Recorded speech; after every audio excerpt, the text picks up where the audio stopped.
मिनश्शैतानिर्रजीम बिस्मिल्लाहिर्रहमानिर्रहीम। आज के पुरवकार तकरीब जो कि Pakistan federal union of journalist, Punjab union of journalist, Lahore press club और Punjab assembly press gallery committee की मावनत के साथ यहाँ मुनक्कद की जा रही है। हम उनके मेहमान ख़ास, उस तकरीब के मेहमान ख़ुसूसी हर दिल अज़ीज़ शख्सियत, पंजाब की इंतहाई अहम शख्सियत स्पीकर पंजाब असम्बली मलिक मोहम्मद अहमद ख़ान को इस तकरीब में आने पर खुश आमदीद कहते हैं। मैं सबसे पहले कुरान मजीद फ़ुरक़ान हमीद की तिलावत के लिए और हमारी रूहों को पाक करने के लिए कलाम अल्लाह की इस तिलावत के लिए हाफ़िज़ नईम साहब को दरख्वास्त करूँगा कि तशरीफ़ लाएँ और कलाम पाक की आयात से रूहों को मुनव्वर फरमाएँ।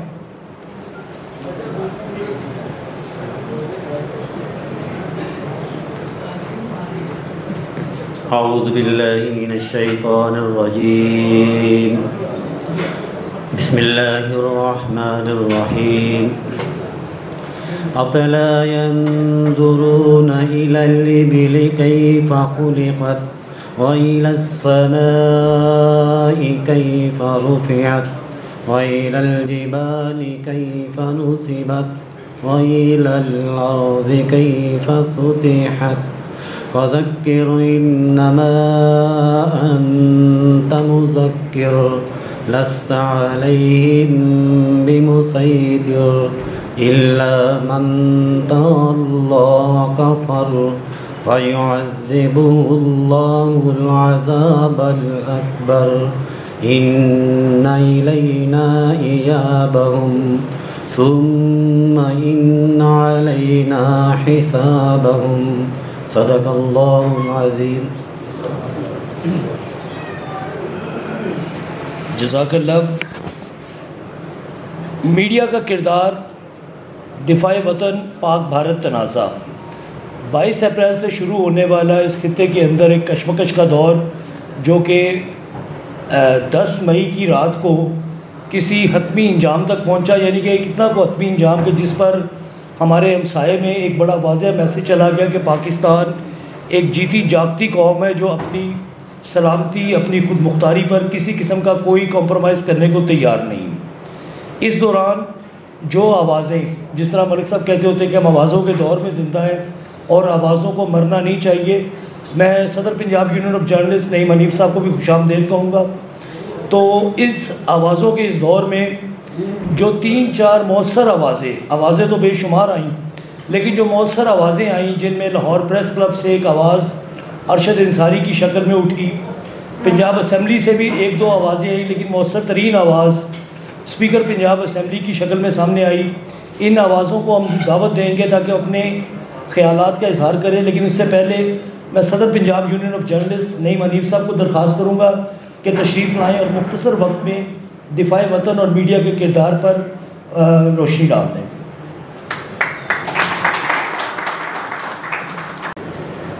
बिस्मिल्लाहिर्रहमानिर्रहीम। स्पीकर पंजाब असम्बली मलिक अहमद साहब, ख्वाजा नसीर साहब, उल्फत मुगल साहब, राना शहजाद साहब और पाकिस्तान की सहाफ़ी बरदरी के फील्ड मार्शल जनाब अरशद अंसारी साहब।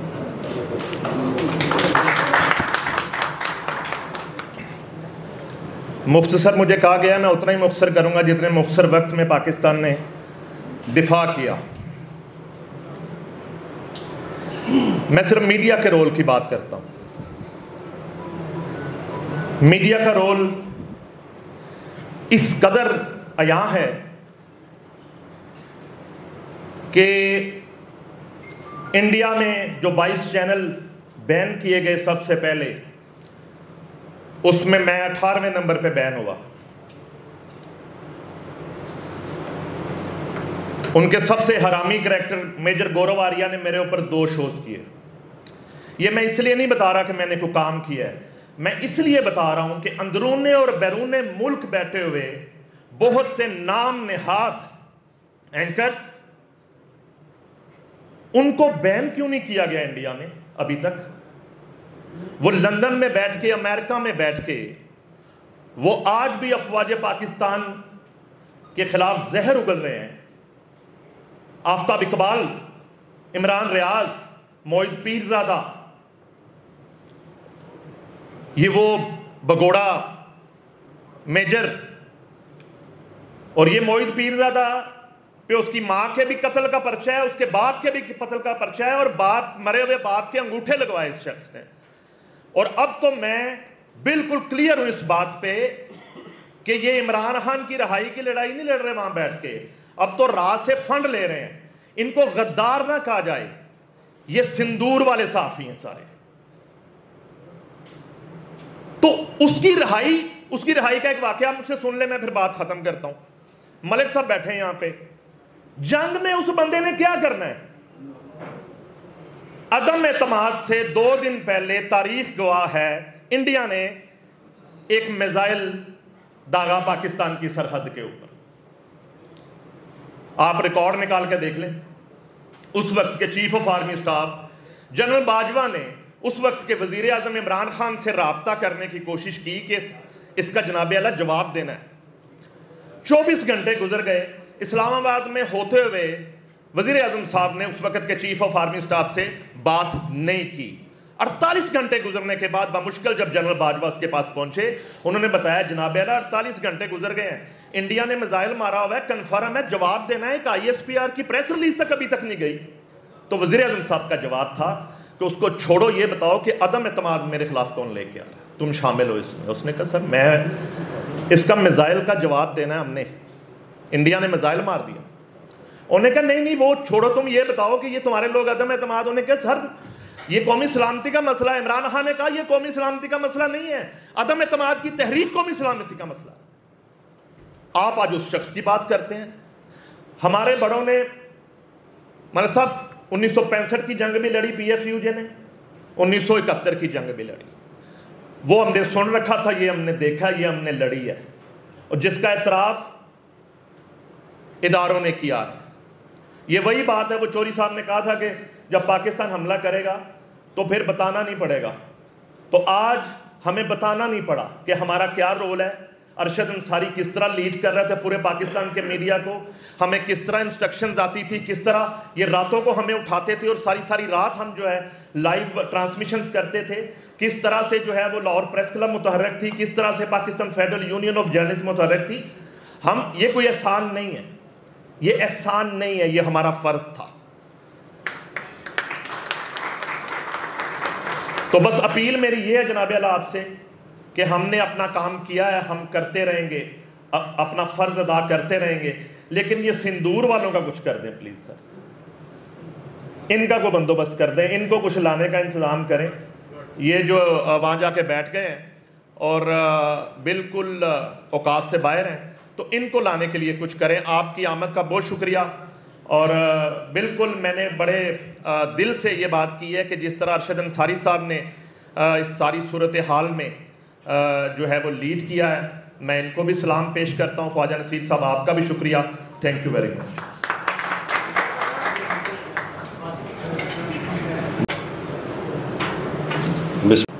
उनको भी लगाम डालना था और ये बताना था कि पाकिस्तान का जो मीडिया है वो फ़ौज पाकिस्तान के साथ, अपने शाहीनों के साथ, नेवी के साथ और इस हुकूमत के साथ तब तक खड़ा है जब तक अल्हम्दुलिल्लाह इसका ख़ात्मा नहीं होता। और मैं यहाँ पे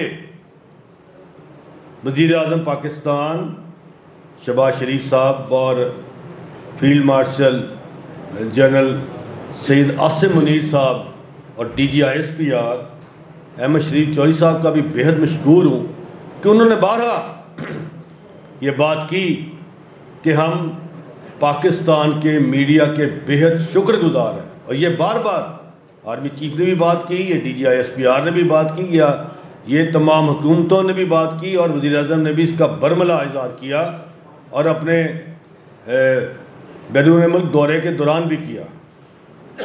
वो इसलिए कि उन्होंने ये कहा, आर्मी चीफ ने, कि जिस पॉजिटिव किरदार जो मीडिया ने इस जंग के दौरान किया, मैंने माजी में कभी इसकी मिसाल नहीं देखी। तो ये वो मीडिया था, कुछ भी करें हम, कुछ भी कहें, कहीं भी जाएं, लेकिन हम ये समझते हैं कि अगर अल्लाह ना करे ये नंगी जारियत जो भारत ने की थी, मीडिया अल्हम्दुलिल्लाह पहले भी अफवाज पाकिस्तान के साथ था, आज भी है और कल भी खड़ा रहेगा।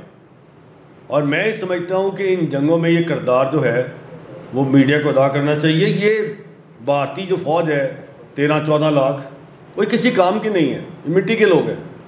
ये 3 घंटे में तो फारिग हो गए हैं। 1.5 अरब की आबादी, 14 लाख फ़ौज।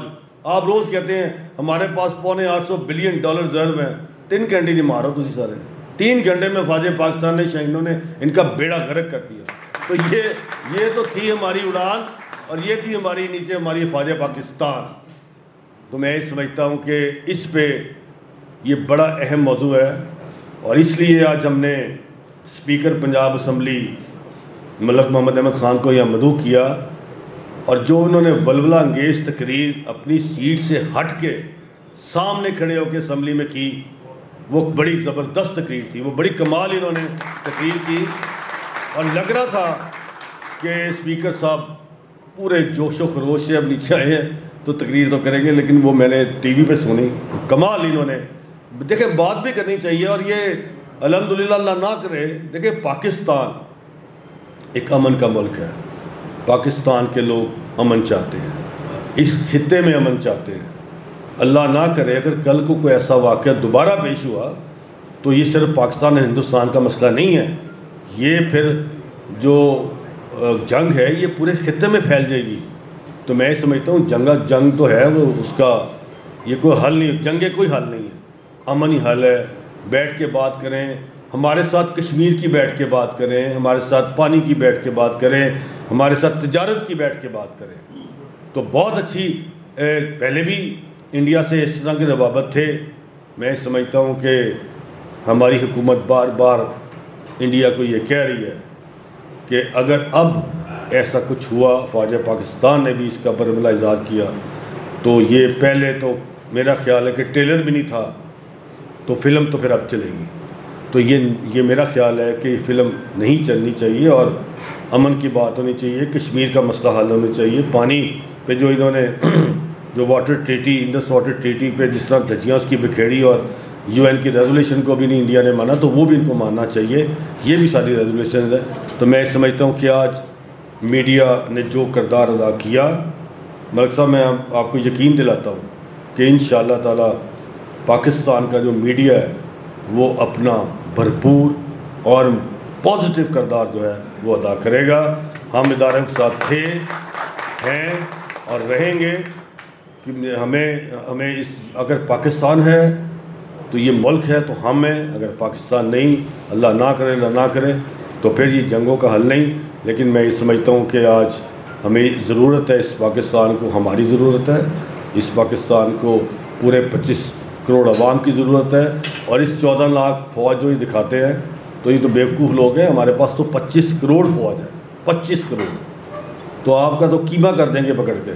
तो मैं समझता हूँ कि ये जज्बा है और हमने हमेशा पॉजिटिव बात की, हमारी हुकूमतों ने भी, हमारी अफवाज पाकिस्तान ने भी।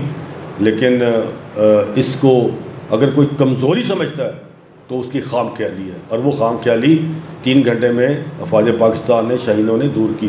तो मलिक साहब मैं आपका बेहद मशकूर हूँ कि आपने आज एक इंतहाई सेंसिटिव मौजू पे आपको हमने मदऊ किया और आपको स्पेशली हमने दावत दी कि यहाँ आके खिताब करें। मैं तमाम आने वालों का, ख़वातीन हज़रात, आपका बेहद मशकूर हूँ कि आपने हमें यहाँ आए और इस सेमिनार में शिरकत की। बहुत बहुत शुक्रिया।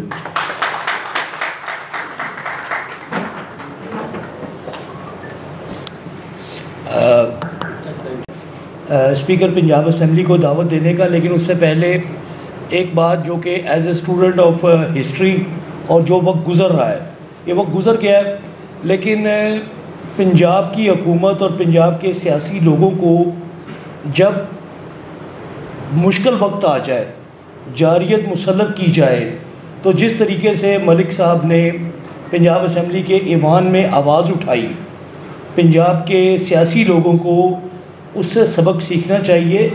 मुश्किल वक्त कौमों की ज़िंदगी में आते हैं, लेकिन सियासतदानों का काम होता है लोगों को इकट्ठा करना, उम्मीद दिलाना और आवाज़ उठाना। मैं स्पीकर पंजाब असम्बली को दावत दूंगा तशरीफ़ लाएँ और उन आके दिफाए वतन के लिए जो जो इस वक्त हमारे तकाज़े हैं उस हवाले से और मीडिया के मज़ीद किरदार पर बात करें। तमाम दोस्त के मलिक साहब पे इस पर बात करें।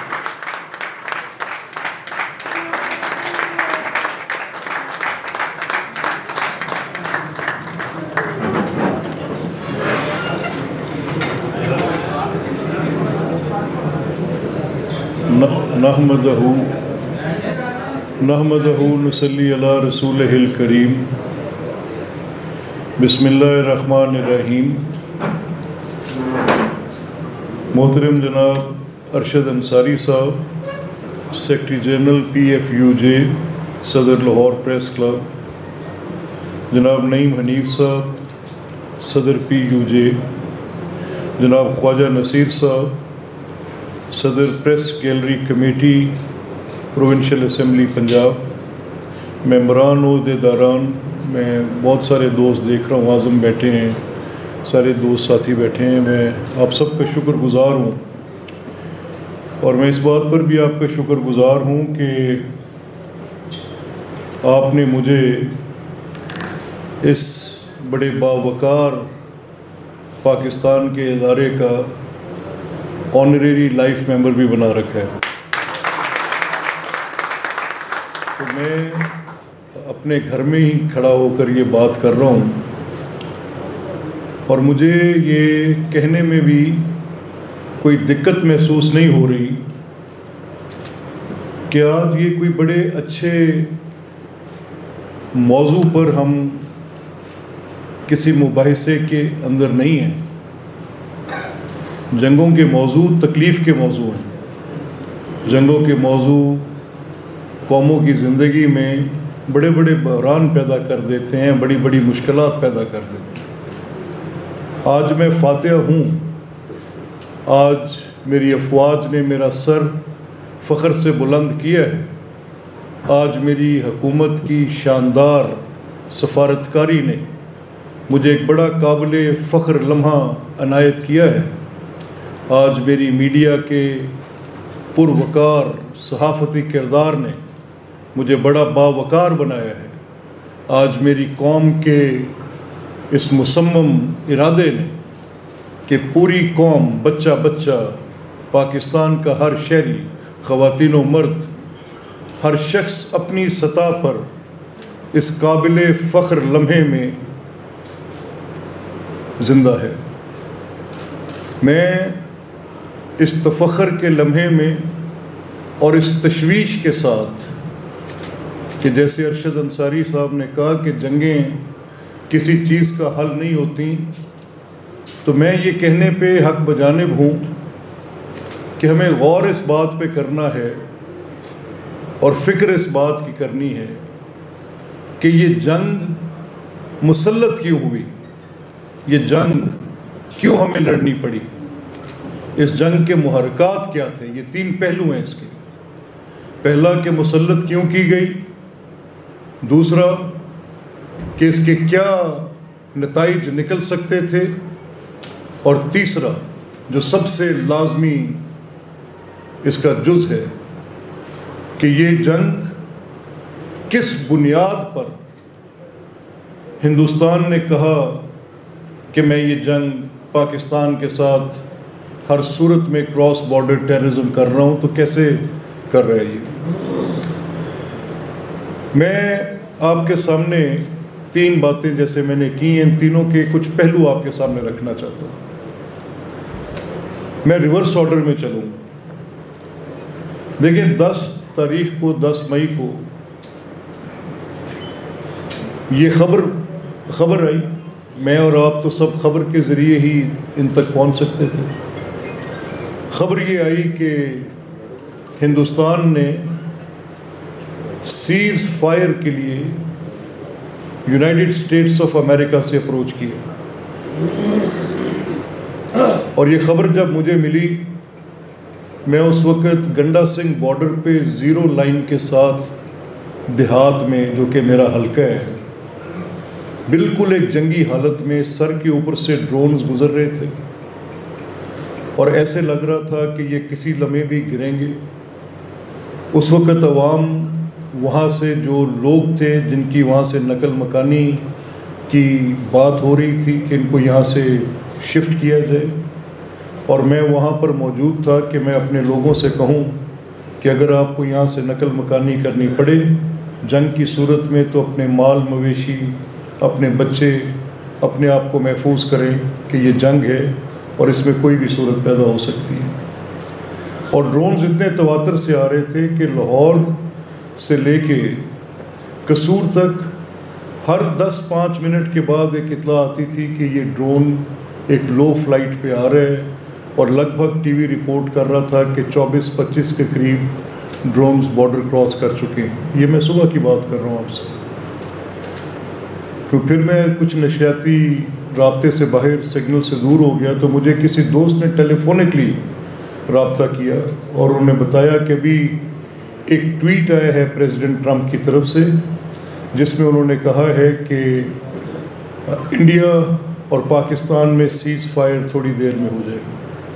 थोड़ी देर के बाद फिर ख़बरें आने लगीं कि वो सीज़ फायर हो गया है और इसमें इसको रोक दिया गया है। तो ये जो चंद दिन थे, मैं रिवर्स ऑर्डर में आपको लेके जा रहा हूँ कि ये सीज़ फायर से जब हम पीछे की तरफ जाते हैं तो मुझे वो लम्हा जब पाकिस्तान हिंदुस्तान के ऊपर जवाबी वार करता है, वो लम्हा जब पाकिस्तान के ऊपर हिंदुस्तान अपने सुपरसोनिक ब्राह्मोस मिसाइल्स के साथ पाकिस्तान की 3 मसाजिद को तबाह करता है और वहाँ पर 35 अफराद को शहीद करता है बशमूल ख़वातीन और बच्चे। उससे फिर पीछे में सिंतास मुआहदे की मुअत्तली कि किस तरह से हिंदुस्तान सिंतास मुआहदे को मुअत्तल करता है। उससे पहले पहलगाम का वाक़या और पहलगाम के वाक़े के नतीजे में पाकिस्तान को मूरद इल्ज़ाम ठहराना।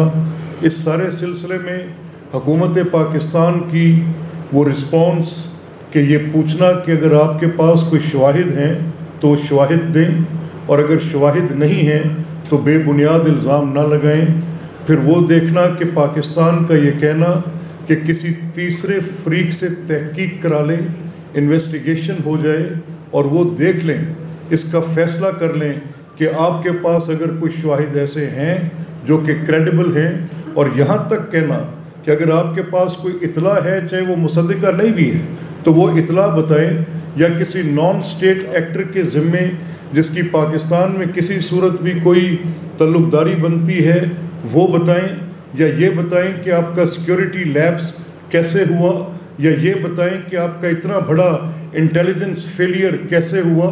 और फिर ये भी पता चला कि जो पहलगाम का एरिया है, इस एरिया को ये अपने हाई सेंसिटिव सिक्योरिटी एरियाज़ के तौर पे कंसिडर करते हैं, और जहाँ पर ये वाक़या पेश आया है उस तरफ मीलों मील सर्वेलेंस का बड़ा शानदार निज़ाम है, चप्पे चप्पे पर पहरा है, वहाँ पर अफवाज और सिपाह की भरपूर मौजूदगी है।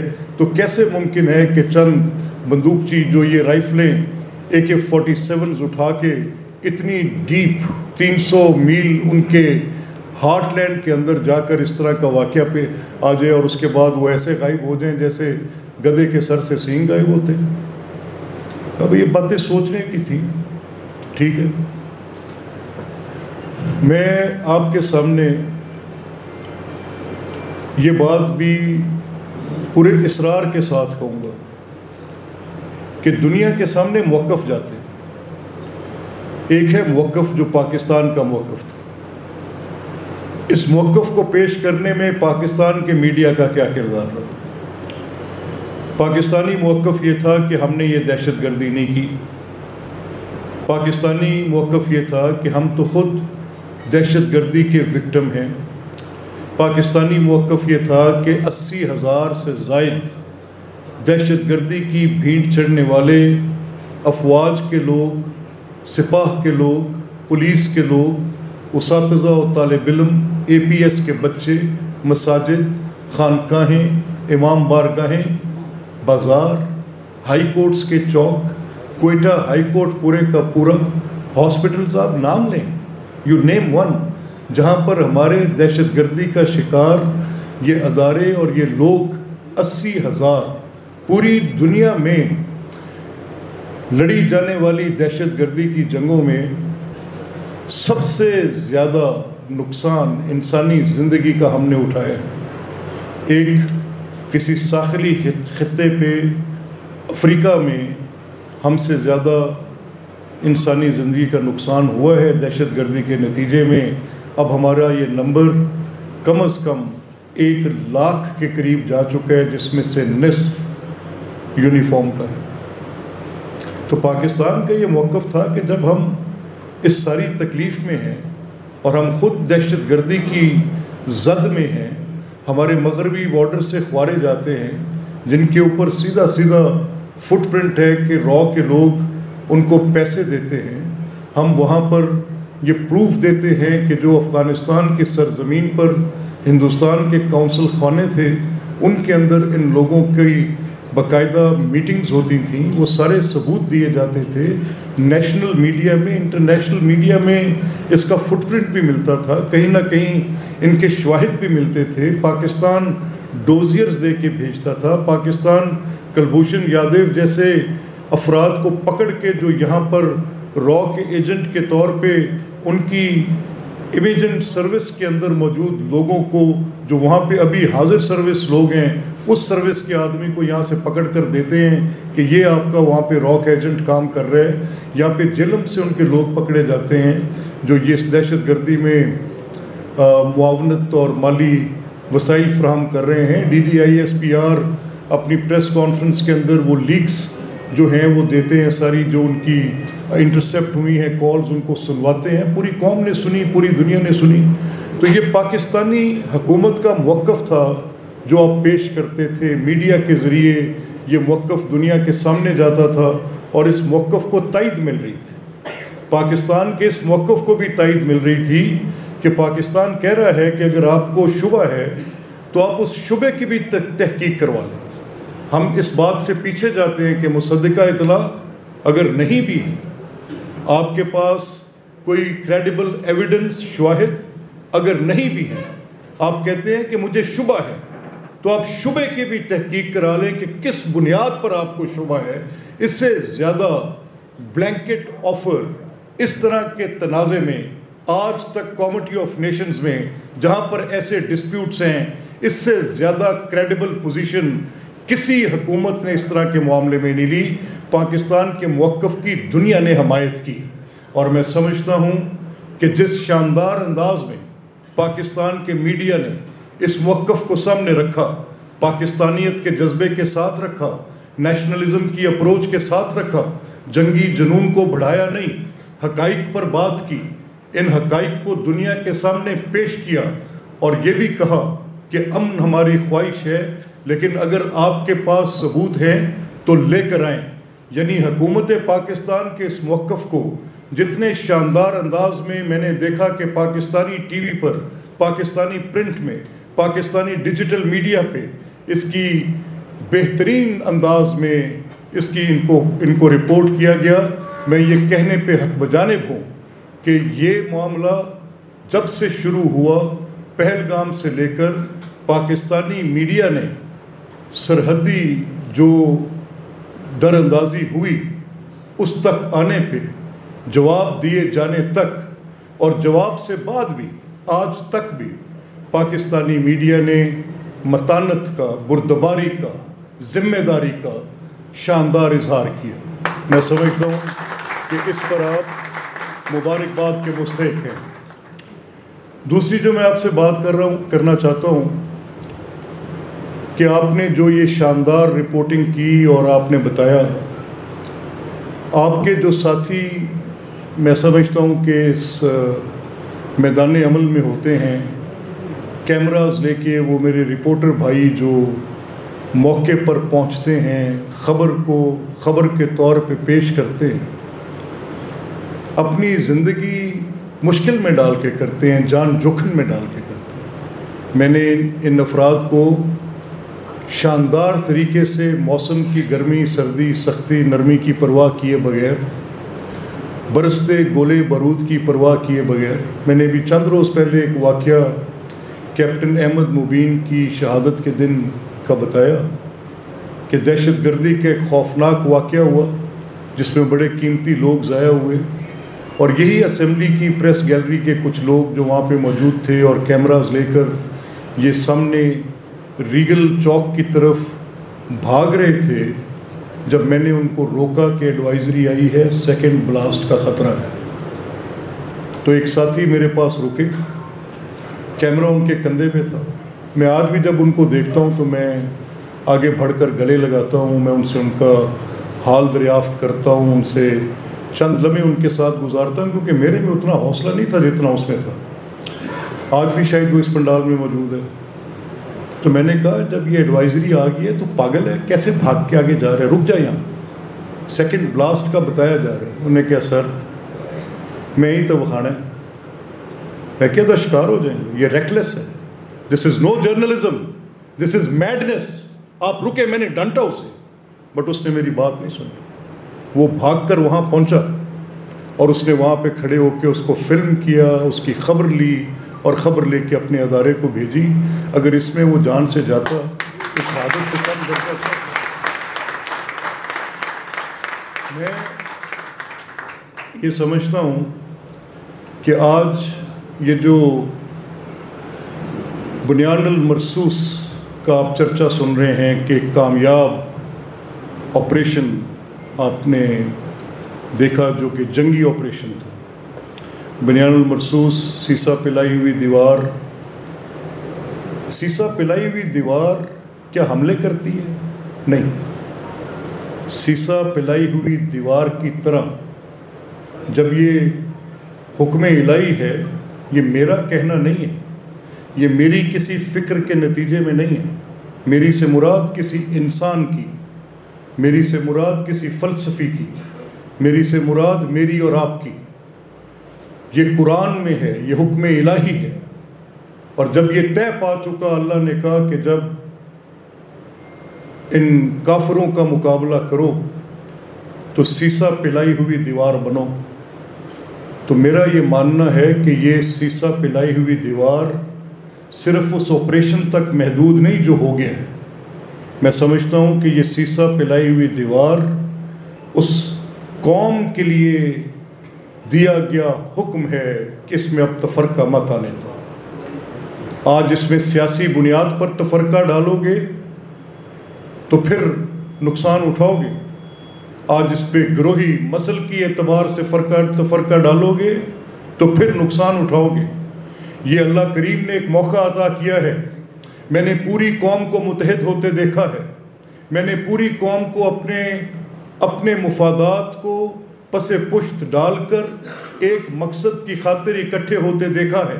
मैंने देखा है कि वो सियासी जमातें जो आज हुकूमत और अपोजिशन में हैं, जो आपस में बातचीत करना तो दरकिनार, उनकी नफ़रत की खलीज बहुत बढ़ चुकी थी। उनकी मामलात सियासत से जाकर ज़ाती दुश्मनियों तक पहुँचे पड़े हैं। एक दूसरे के साथ बातचीत नहीं करते, अपने आईनी कई फ़राइज़ भी अदा नहीं कर पा रहे, कई जिम्मेदारियां हैं जिनसे ओहदा बरा होना है उनको भी अदा नहीं कर पा रहे। लेकिन जब ये मौका आया, जब कौम के मुतहद होने का मौका आया, मैंने पार्लियामेंट में, नेशनल पार्लियामेंट में सबको मुतफिक का तौर पर पाकिस्तान की हुकूमत के पीछे खड़े होते देखा और अफवाज पाकिस्तान के पीछे खड़े होते देखा। तो मेरी ये दस्त बदस्ता तमाम जिम्मेदारान से आज ये दरख्वास्त है कि वो जो चंद लोग हर्जा सराई करते हैं, जिनका जिक्र भी नईम हनीफ ने किया, उनके एजेंडे क्या हैं मुझे नहीं पता। मैं ये नहीं कहूँगा कि वो गुमराह हैं, मैं ये नहीं कहूँगा कि उनके मकासद उनको हासिल हो रहे हैं कि नहीं, मैं नहीं जानता। लेकिन ये एक बात मैं ऐसे जानता हूँ जैसे सूरज के साथ रोशनी, ऐसे जानता हूँ जैसे वज़ू के बग़ैर नमाज नहीं, अज़ान के बग़ैर नमाज नहीं, इस तरह से जानता हूँ। इतना पुख्ता यकीन है जैसे 1 2 3 अलिफ बे पे थे। वजाहत इतनी है मुझे कि ये जो कोई भी हैं अब इनको अवामी हमायत हासिल नहीं, बिल्कुल अवामी हमायत से खाली। सो अगर वो किसी ऐसे मकसद के तहत जिसमें उनकी ये चीप पॉपुलैरिटी की ख्वाहिश या कुछ चंद आते डॉलर्स की ख्वाहिश जो भी कर लें, लेकिन याद रखना कि पाकिस्तान में परसोना नॉन ग्राटा के तौर पे होगे। अवाम पाकिस्तान आपके ये जुराइम माफ़ नहीं करेंगे। आपका मेरे से सियासी इख्तलाफ था, आपने जो मुझे कहना था आपने कह लिया। आपने 9 मई पर जो मौक़िफ़ लेना था वो ले लिया, हालांकि वो एक खौफनाक हमला था 9 मई अफवाज पाकिस्तान पर। मैंने इस बात पर तकरार की है, इस बात पर दलील दी है, मैंने इस बात पर सबूत दिए हैं, मैंने इस बात पर अपनी पूरी इलेक्शन कैंपेन लड़ी है। मैं इस पूरे मुकदमे को लेकर अवामुन नास के पास गया हूँ। मैंने करिया करिया गली गली जाकर इस बात का पूरा लोगों के सामने ये मुकदमा रखा है कि जो अदालत में सियासत हुई थी उसके नुकसानात, जो पार्लियामेंट को मतरूक किया गया था उसके नुकसानात, मैंने जो मईशत पर हमले किए गए थे उसकी पूरी तफसील अवामुन नास के सामने रखी। मैंने ये मुकदमा पेश किया और मैंने ये बताया कि ये 9 मई उसी का शाखसाना था जब पार्लियामेंट पे उसको मतरूक करने के बाद, जब अदलिया पर उसको तकसीम करने के बाद, जब मईशत को CPEC को रोक के बर्बाद करने के बाद तसल्ली ना हुई तो आखिरी हमला असाकिर पाकिस्तान पर किया गया। 29 छावनियों पर एक ही दिन में हमला किया गया। मैं ये कभी तस्लीम नहीं कर सकता कि मेरे घर को जलाना, मेरी इन अफवाज के प्राइड को, वेलर को, उनकी इस ड्रम बीट को, उनकी इस डिग्निटी को इरोड करने वाला ये किसी का सियासी हक हो सकता है। ना मेरे घर को जलाना किसी का सियासी हक हो सकता है और ना ही किसी का सियासी हक इन छावनियों पर हमले करना हो सकता है। ये जुर्म है और ये ऐसा जुर्म नहीं है जो कि रूटीन का जुर्म होता हो, जो कि क्रिमिनल माइंड सेट करते हैं। नहीं, ये ऐसा जुर्म नहीं है। अगर किसी को इस पूरे मजमे में भी मेरी दावत होगी, मैं दलील से बात करने को तैयार हूँ। आप सब अहले कलम हैं, आप सब लिखते हैं, सोचते हैं। मेरी आपसे दरख्वास्त होगी कि इस पर हम खुल के बात कर सकते हैं कि ये जुर्म कैसा जुर्म है जो आपकी मिलिट्री की डिग्निटी इरोड करने के लिए किया जा रहा हो। मैं तो नहीं तस्लीम करता, मेरा मुकदमा है और मैं एक आज़ाद शहरी हूँ और मैं अपनी राय रखता हूँ और मैंने इसके ऊपर अपनी पूरी सियासत का महवर इसके गिर्द रखा है। अगर आप सबूत के तौर पर देखना चाहें, मेरी पूरी पॉलिटिकल इलेक्शनरिंग की कैंपेन इस पे थी, मेरा तो बयानिया ये था और आज मैं इस पे कायम हूँ। मैं झूठे बयानिया नहीं ढूंढता, मैं झूठा बयानिया तलाश नहीं करता, मैं झूठा बयानिया ढूंढकर उसके ऊपर अपनी, लेकिन आज मैं थोड़ा टाइड अप हूँ। मैं क्योंकि एक आईनी ओहदे पर हूँ तो मैं बहुत ज़्यादा पोलिटिसाइज्ड पोजीशन नहीं ले सकता। मैं आपके सामने इसका फ़र्क नहीं निकाल सकता और मैं मीडिया के सामने ये बात रखना चाहता हूँ कि जो जिम्मेदारी आपने जिस अंदाज में अदा की, जिस तरह आपके इस किरदार से पूरी कौम का सर फ़ख्र से बुलंद हुआ, मेरी ये दरख्वास्त होगी कि पाकिस्तान को मुआशी इस्तेहकाम के लिए सियासी इस्तेहकाम की ज़रूरत है। Without political stability, economic stability is a far fetched idea.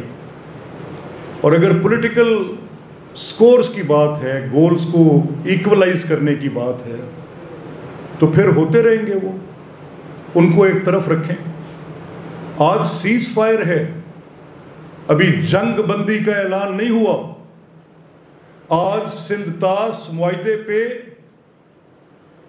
मुअत्तली का दावा है हिंदुस्तान का, जिसको वो मुअत्तल नहीं कर सकते। ये बिल्कुल उनके इख्तियार में नहीं है। उस मुआहदे के अंदर दो मुमालिक हैं, पाकिस्तान और हिंदुस्तान। उसमें जो फैसला होगा मुत्तफिक का होगा। उसमें एक फ्रीक अपने तौर पे उसके अंदर कोई तब्दीली नहीं ला सकता।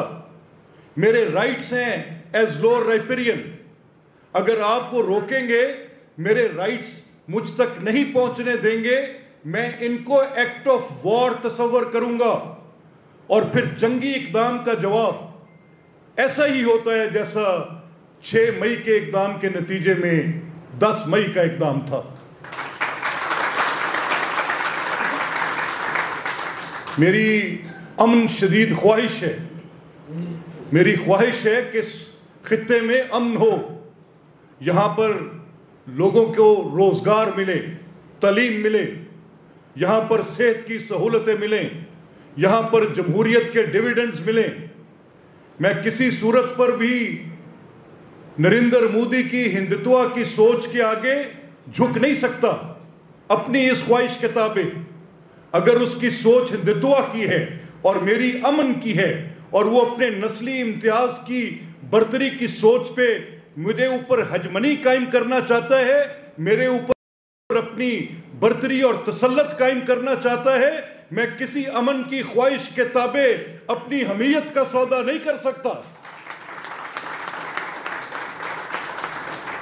तो मैं ये मानता हूं कि पाकिस्तान का मौक़िफ़ जानदार था, जिसको आपने बड़े शानदार तरीके से पेश भी किया।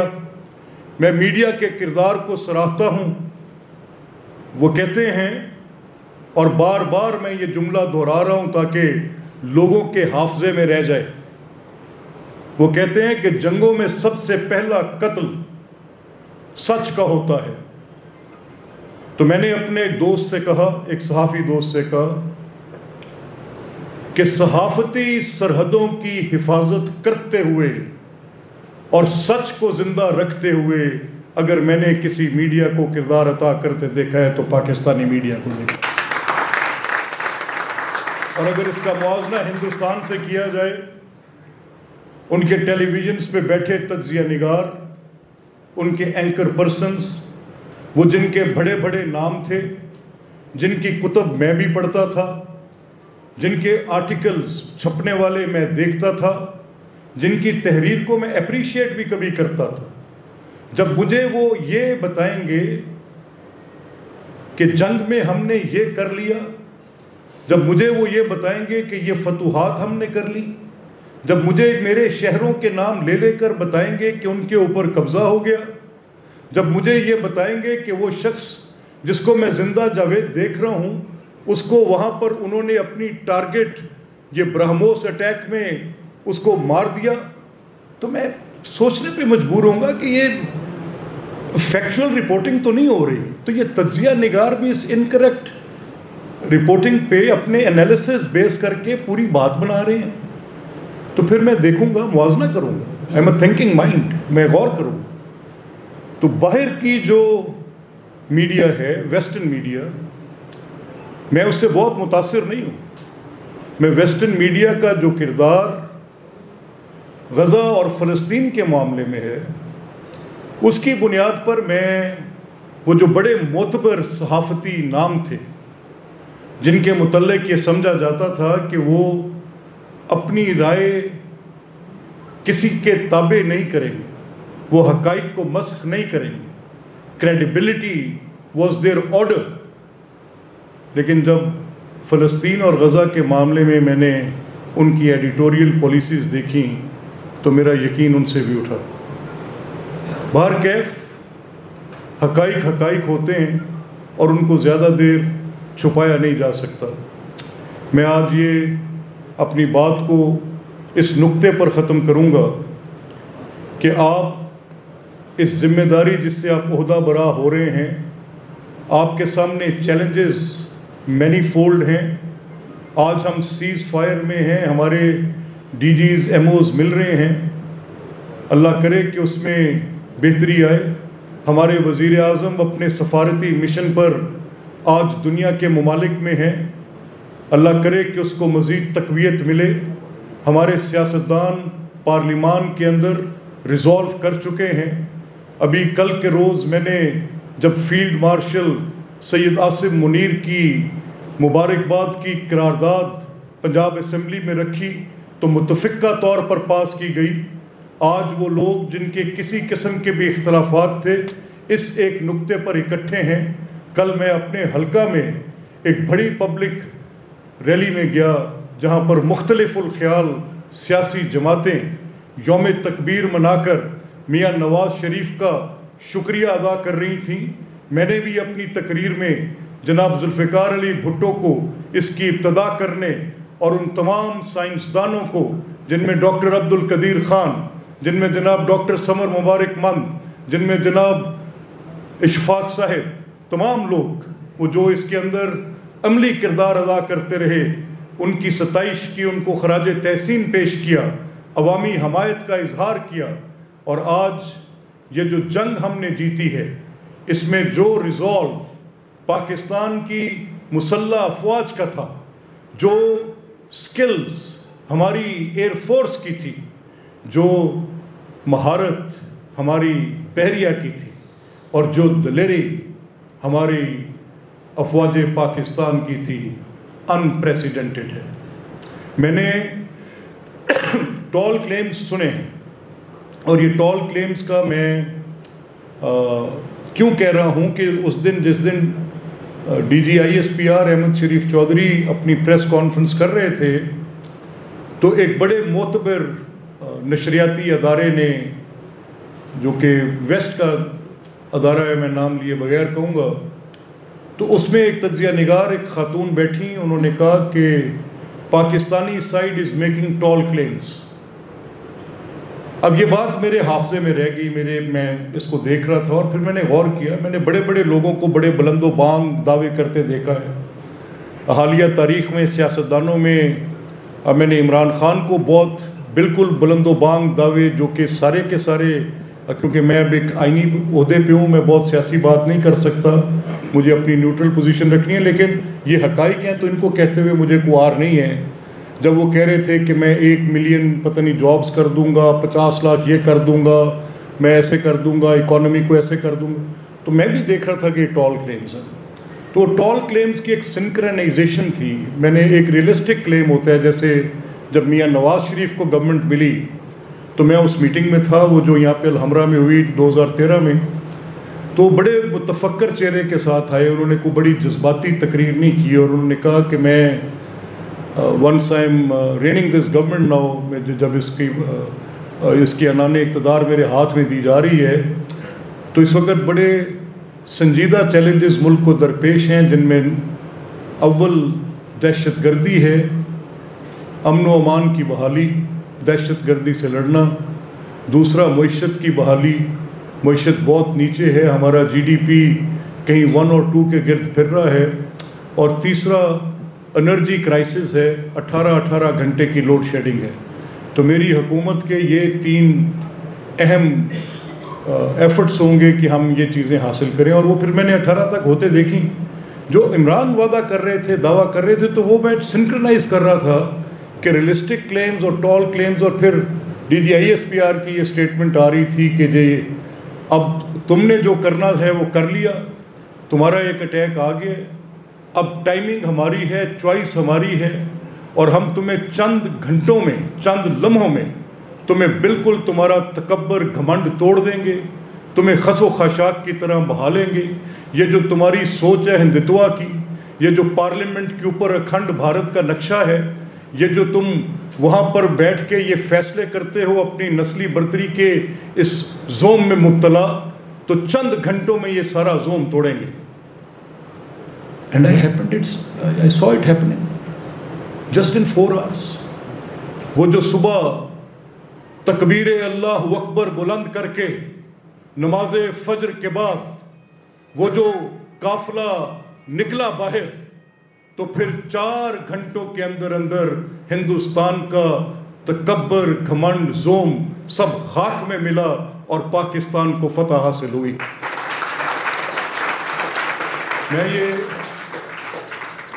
आपसे दरख्वास्त करूंगा कि अभी we are in middle of the crisis. Field marshal को उनकी इस शानदार हिकमत अमली पर इस पाकिस्तान के सबसे बड़े एजाज़ के साथ नवाजा गया है। मियाँ शहबाज शरीफ एक शानदार स्टेट्समैन हैं।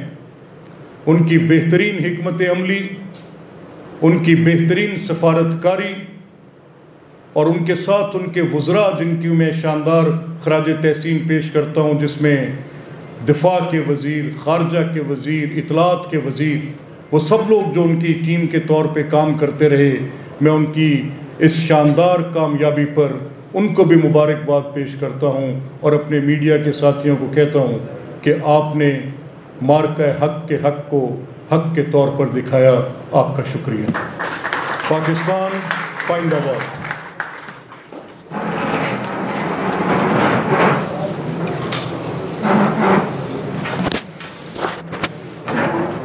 मैं दरख्वास्त गुजार हूँगा स्पीकर पंजाब असम्बली, जो कि आज की तकरीब के मेहमान ख़ुसूसी थे, तशरीफ़ लाएँ और सदर लाहौर प्रेस क्लब, सदर Punjab union of journalist, secretary Punjab union of journalist और लाहौर प्रेस क्लब की जो बॉडी है वो इन्हें यादगारी शीट जो है वो पेश करेगी।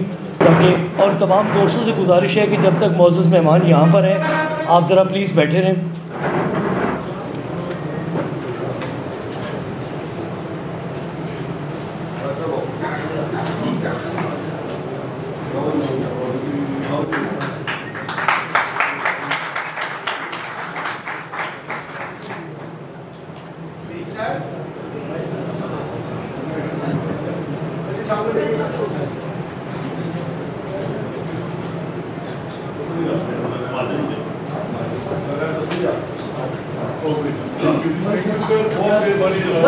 बहुत